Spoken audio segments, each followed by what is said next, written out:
आलसी ब्राह्मण। गांव में एक ब्राह्मण पूरे परिवार के साथ रहता था। उसके पास मौजूद जमीन की फसल बेहद उम्दा स्तर की थी। ब्राह्मण की कमजोरी यह थी कि उसके शरीर को आराम फरमाने की आदत हो गई थी।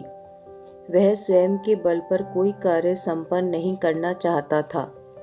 जब भी ब्राह्मण की अर्धांगिनी उससे खुद का काम खुद करने को कहती, वह अपने पत्नी को भी मना कर देता। उसकी पत्नी अपनी इस परिस्थिति पर बेहद आहत थी। एक बार ब्राह्मण के घर पर साधु ने दस्तक दी। ब्राह्मण ने उनकी अच्छे से सेवा की। इस सेवा से प्रसन्न हो साधु ने ब्राह्मण से कहा, वत्स, मैं तुम्हारे सेवा भाव से काफी प्रसन्न हूँ। मांगो कुछ वरदान, मैं तुम्हें वर देने को तैयार हूँ।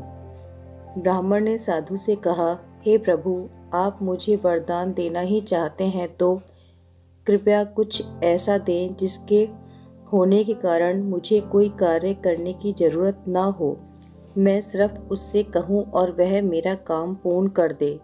साधु ने उसके कहे अनुसार ब्राह्मण को एक जिन भेंट किया।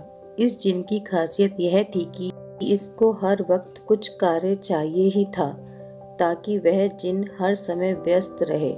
साधु ने भी जिन प्रदान करते हुए यह चेतावनी दी थी कि यह भेंट तुम तभी स्वीकार करना अगर तुम बहुत सारे काम करवाने में सक्षम हो। ब्राह्मण मान गया और कहा, प्रभु, मेरे पास बेहद ज़्यादा कार्य रहता है, जिसके कारण मुझे आराम का अवसर नहीं मिल पाता। आप फिक्र मत करिए। ब्राह्मण को जिन रूपी उपहार देकर साधु ने प्रस्थान किया। जिन ब्राह्मण से काम मांगता और साथ में यह धमकी भी देता कि अगर उसे काम नहीं दिया गया तो वह ब्राह्मण को खा जाएगा। ब्राह्मण ने पहले तो जिन को खेत में पानी डालने का आदेश दिया। जिन यह काम बहुत जल्द करके फिर से ब्राह्मण के पास काम मांगने आ गया। इस पर ब्राह्मण ने कहा, अब तुम आराम करो। जैसे ही कोई कार्य स्मरण होता है तुम्हें बता दिया जाएगा। जिन ने कहा, नहीं, मुझे काम चाहिए, वरना मैं तुम्हें खा जाऊंगा। ब्राह्मण बार बार धमकी के कारण भयभीत हो गया था। उसने जैसे तैसे जिन को खेत जोतने का कार्य सौंप दिया और सोचा इसमें उसे पूरी रात लग जाएगी। परंतु जिन कुछ ही देर में खेत जोतने का काम करने के बाद फिर काम मांगने आ गया।